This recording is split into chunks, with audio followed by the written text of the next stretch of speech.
The Trump administration has circulated a draft executive order that would review how the United States operates the war on terrorism, essentially.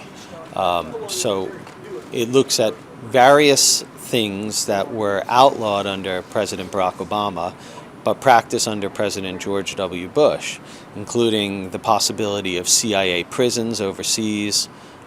These were the so-called black sites that many human rights groups, as well as even senators, have criticized as kind of being the location for some of the worst abuses during that war on terror.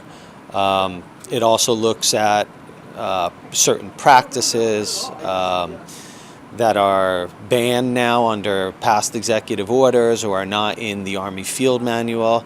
These would include things like waterboarding and other harsh techniques that have been heavily criticized, even by many Republicans. Well, the draft order, as it stands now, is very clear on Guantanamo. It is a useful site for holding terror detainees.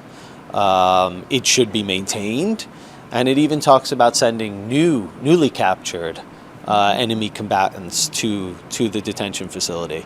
It's clear that this administration supports the continued use of Guantanamo for detentions, for interrogations, for military commissions, and that it is turning its back on the previous calls to close it. It's unclear how enthusiastic the Justice Department, the CIA, or even the military would be to reinstitute practices that were divisive even among their own officials while they were being carried out.